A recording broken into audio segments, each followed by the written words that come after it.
This is the Big O Show. This is the Big O Show. All right. Before I get to Manny, Isais, thank you, my friend. Remember, you can support the show by making a donation through Cash App or Venmo at Cash Big O Show. And you know my favorite donations are what? Bitcoin donations. Isais, thank you for sending us a little Bitcoin. We love that. See, that's the donation that keeps giving perpetually because it's just going to go up and up and up and up and up. It's a beautiful thing. Thank you, Isais. Manny, how you doing, my friend? You got any Bitcoin yet? I have not, brother. I've been too busy coaching soccer and playing pickleball, man. I gotta turn my focus to the right place, I guess. You didn't get it at 16? You didn't get it at 25? You didn't get it at 30? You didn't get it at 45? Come on. When are you going to get on board? I gotta move. I gotta move on this stuff, man. All right. Well, they got their Bitcoin DB coach, I guess, at the U. Is that what it is? Yeah, I finally announced the hiring of Chevis Jackson, who I think was the favorite all along. Just a matter of Mario going through the process and talking to people and doing what he likes to do, which is interview people. He enjoys that for some reason. He's a people person, man. He's a people person. Chevis, obviously coached with Lance Guidry at Marshall 2 years ago and played at LSU. He's coached at a couple of other places, including Kansas. But right now, he's going to be a Hurricane DB coach, cornerbacks coach in particular, because Guidry coaches the safeties. So we'll see what happens. But big position, cornerback this coming season. Not a lot of experience there for Miami. He's got a lot of young guys. We'll see how good of a cornerbacks coach he really is. Somebody was asking me now to assess what I'm expecting from the Dolphins in the 2024 season. And I'm like, well, we haven't gone through the draft and free agency. First, let's get through free agency, what you lose, what you add, get to the draft, and then I can assess it. What can you assess at this point for the University of Miami? Because I have a hard here's where I have a hard time setting expectations now for Mario, because I know you recruited a bunch of players. I know your talent was better last year than it was the year before, but yet when I watch your coaching and I watch the results, I wasn't impressed. So now I have to kind of grade you on a curve because I'm not impressed by your coaching. I don't think your coaching is a difference maker. So I get you're getting players. So how do I assess this? Am I expecting the players to carry the coaching staff, or is the coaching staff going to catch up and pass the players and kind of put them in the positions that they need to be successful?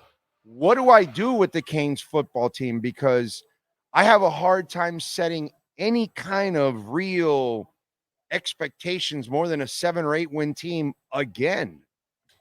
Yeah, it's tough to do because, this is year 3 of the quote unquote rebuild, as Mario likes to call it. And you got yourself, one of the more coveted quarterbacks in the transfer portal in Cam Ward. And I think, as a University of Miami fan, you know that, hey, the last time Miami went into the portal and got a quarterback, Derek King turned out to be pretty good his first year, right? They went 8-3 with him. And I think you look at Cam Ward and you see a lot of similarities to Derek King. He's a guy who can extend plays with his legs, a guy who's sort of a dual threat. He's actually more accurate than King.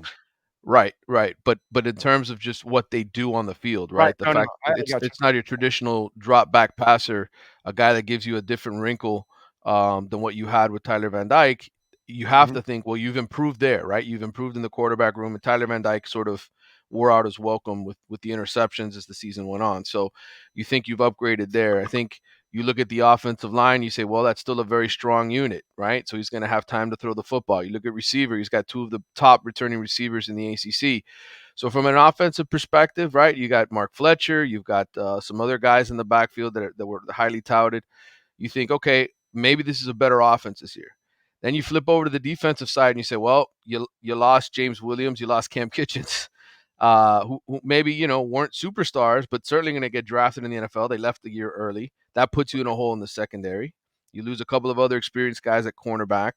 I think they did well on the defensive line in the portal. Elijah Alston's going to be a really good player. I think getting a key Mesidor back is going to help. So I think it's a better football team, right? On paper, based on what they did, I think it's a better football team just alone with Cam Ward. But to sit here and project on February 23rd and say Miami's going to win 10 games, when really we still have to go through another transfer portal cycle. Oh, by the way, we this this spring we're going to see how many guys Miami loses or picks up in the portal because there's another window. So it's just really hard. I think they're a better football team. I think we can say that with some conviction. But I don't know what that translates to in terms of wins and losses. I think the schedule's favorable. It's not loaded with superpowers. Florida is down. There's some other ACC teams on the schedule that are just okay. So we're watching our boys lose to mediocre and shitty teams, dude. So I'm not even worried about good teams. I'm worried about anybody on the schedule now. I feel like Scarface getting interviewed, and getting all pulled all over the place. Say, hey, you can't do anything to me that Castro has not done already. I've already lost to FIU. I've already lost to what was that team in Appalachian State. I almost lost to what was it? Middle Tennessee State. They didn't lose to Appalachian Middle Tennessee State. That's it. Middle Tennessee State. Lost to Georgia Tech. I mean, lost to Rutgers in the bowl game. Lost to Rutgers. Yeah, why don't you just keep bitch slapping me here while at it? You know what I'm saying? So I worry about that's exactly the point of my question. Yeah, is that no matter what you added, I'm still nervous as hell about anything that goes on with this team, dude. God. Mario has to prove that he can get this program to play at the level. He still hasn't gotten there. They still have yet to prove that they can play like the old University of Miami. Nobody has done that. Mark Richt did it with a lot of smoke and mirrors in 2017, and then it all fell apart down the stretch when they lost to Pittsburgh in the ACC championship and then the bowl game. So nobody in 20 years has been able to get Miami to look like Miami again. Why do I think Mario Cristobal will? Because I think he has gotten the talent level in a lot of ways better than others have had it. And I get it. People have said, well, Miami's had talent for years. I disagree. Go look at the NFL. It's not the same level. I have one school for you. Who's that? Texas A&M. Mm-hmm. Yeah. Class after class, and Jimbo didn't get it done, and class after class. Right. So, sometimes I get you can bring in the talent. You know what I'm saying? And Shula was bringing in decent talent. But then here comes some guy named Nick, and all of a sudden it's, different results at Alabama. You know what I'm saying? So that I still need to see Mario, and that's where it's funny. I can't put I'm not even putting any expectations on this team anymore right now. I can't. You can't until it's been 20 years. I mean, what expectations do they deserve? I mean, I know the Las Vegas came out with 9.5 wins as the win total. Some of the early numbers for this coming season. That was after adding Cam Ward. 9.5 should be what it is every year at Miami, right? Like based on what your talent background is, that should always be the number until the next coach can come in here and get them to a national championship contending level. I don't know that Miami will ever get to that. I said that 15 years ago to my editor Walter Villa. I said that. I said I don't know that Miami. I said it on this show for years. Yes. I don't know that they will ever get back there because it's a different ball game in college football, and the way power has shifted now to conference. It didn't matter before what conference you were in, right? Miami dominated when they were an independent. They got to the Big East. They kicked everybody's ass. It didn't matter. It matters now what conference you're in. It matters. It's going to matter when it comes to the playoff spots. It's going to matter. I mean, look at FSU. Went 13-0 and got left out of the party. Why? Because they were in the ACC. So I don't know how much more evidence you need that it matters what conference you're in. And that's not the way college football was when Miami was successful. So right now they're in an inferior conference. And Mario they're Cristobal, an inferior team. And they're an inferior team. Let's be honest now. And let me lead you to something that I just thought of that I don't think most of us are not thinking about this because we're not playing chess and looking ahead of time. So FSU's gone kind of cold with this whole transfer crap and get the hell out of the conference and all that. And there might be a loophole that they could try to challenge or whatever. Okay. Let's say it never happens, fine. But let's say it does happen. And then there's a loophole and they find their way out. If you're the University of Miami, you have to realize from here on out, nobody is bringing you along anymore because Right. of your logo. Your reputation died years ago because it's been so long, it doesn't even exist anymore. So, if these two power conferences want to grow more in the future and add a few more teams, it behooves Miami to turn this program around with a quickness in the next couple of years and become a really sexy powerhouse. So that way, the Big Ten or the SEC say, oh, no, no, we can use that now. We can use that now. But if you're an also run, which is what the Canes are, they're a middling team. At best, they're a middling team, by the way. On their best years, they're a middling team. If not, they're lesser than that. They have lost all their luster. And so what you need to do is get back on track and become a monster again so you can become that sexy girl that everybody wants to take to the prom because that was part of their sexiness when even they weren't independent.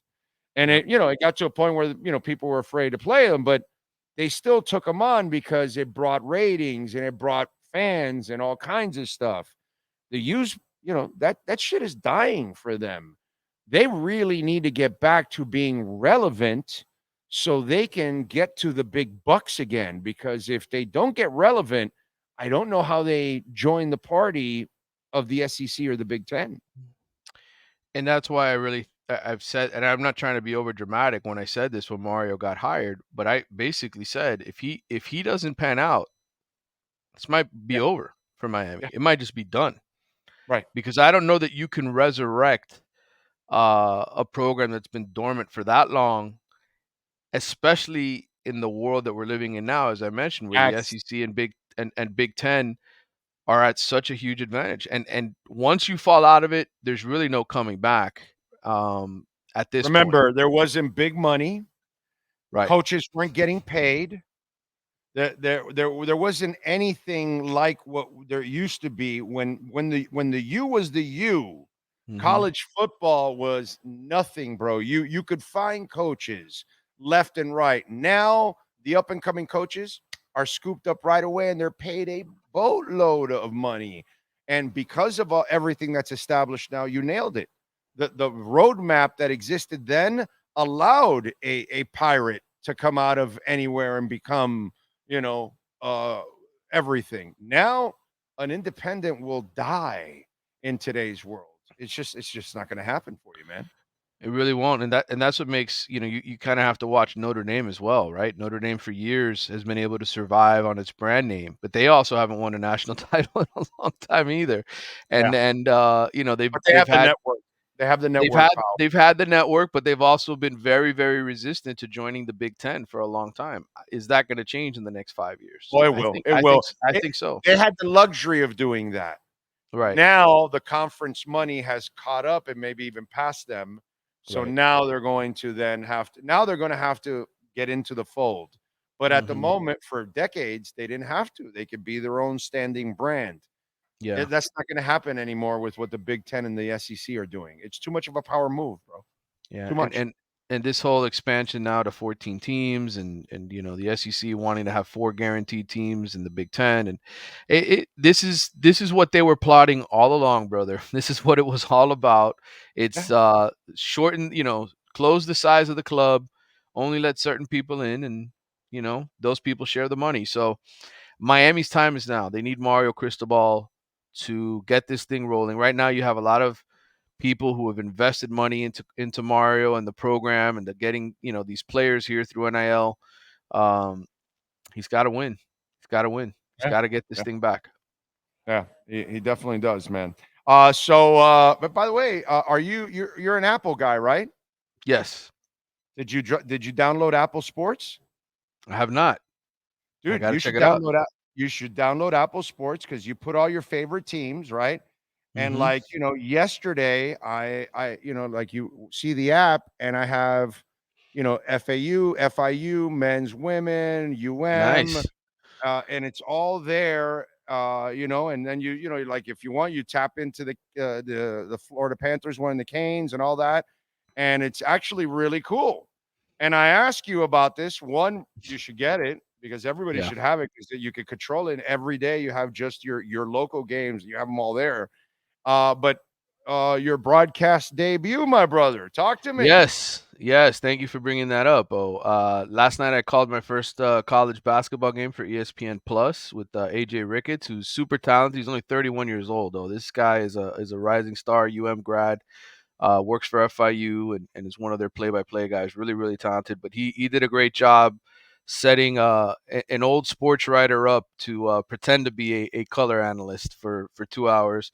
And thankfully, the game was good. FIU won 76-71. It was a really thrilling second half, as thrilling as it can be for a team that's only won 9 games this year and struggled. But it was a good basketball game. The ladies are the ones having a good season, actually. Right. And they lost, I believe, last night, I think, unfortunately, right? I think it is. Yeah, I think that's what happened. So, it's fun. I'm getting an opportunity to do that stuff with FIU now, call a few games and expand my horizons a little bit. And, it's ESPN Plus, which I know some people you got to pay for, right? You got to have the extra access, but that's the world we live in now. But hopefully I get some more opportunities to call some games in the future. I know I'm going to be doing some baseball and some softball games and maybe football down the road. Nice. Weren't you on the call with George Richards on the softball? Yes, that's right. We did softball for 1 inning, and then the new equipment that they installed at the softball stadium crapped out on us after 1 inning, and so George and I sat there just watching the game for 4 innings, and then they waved us off and said, "Hey, we're trying to get this thing fixed. We apologize. You'll still get paid. Thanks for showing up." So this was my real debut, ESPN Plus. Basketball. I listened to the 1 inning. Yeah, welcome to the reality of this world, right? Yeah. That's the way it is. Yeah, it happens. Shit happens, man. And live, and there's nothing like live, bro. You can't hide. You know what I'm saying? So that's pretty cool. All right, my brother. What do you got going on in the athletics so folks can check you out? Well, I mean, look, spring football is going to start March 4th. Miami's opening camp then, and people probably want to say, well, who do they still have, and who left, and who are they bringing in? I did a couple of articles this week looking at the 11 best transfer / recruiting additions to the roster. I ranked those guys, and then I did a 24. So you got 35 players that I wrote about as far as spring football and just what this team is going to look like. Essentially, the 35 most important players going into the start of camp. Love it. All right, man. Follow him on Twitter at Manny_Navarro. Or you can keep up with his broadcast schedule. You already got a next game or what? Yes, I will be doing FIU baseball. I think, FIU baseball. I think it's March 4th. They play Seton Hall, if I'm not mistaken. So I'll be doing that's like a Monday night, 6 p.m. I know Seton Hall is not necessarily a baseball power, but hey, you know what? It's another game for me to call, and I'll be on there with AJ again. So that'll be fun. Have some fun, bro. Get some experience. Do it, man. Thank you, man. Play-by-play in color is fun, bro. It's fun. It's fun It stuff. is. All right, Manny. Thank you, my brother. Have a great weekend. All right, take care, man. See you guys. You got it. Caneswear, baby. All you need is our code BIG010, whether you're online at caneswear.com. And if you order over $99, you're going to get free shipping. You use our code BIG010, you will get 10% off. If you go in person at 2655 South University Drive in Davie, you can use our code BIG010 and you will get it off. They got anything and everything with the Canes logo on it. They've got Inter Miami gear, Messi jerseys, Messi shirts, Miami Heat, Miami Marlins, Florida Panthers. What else am I missing? Am I missing anything else? All the local teams. They've got them there at Caneswear. Go say hi to Brett and Jeff and all the amazing people out there. They know how to get it done at caneswear.com.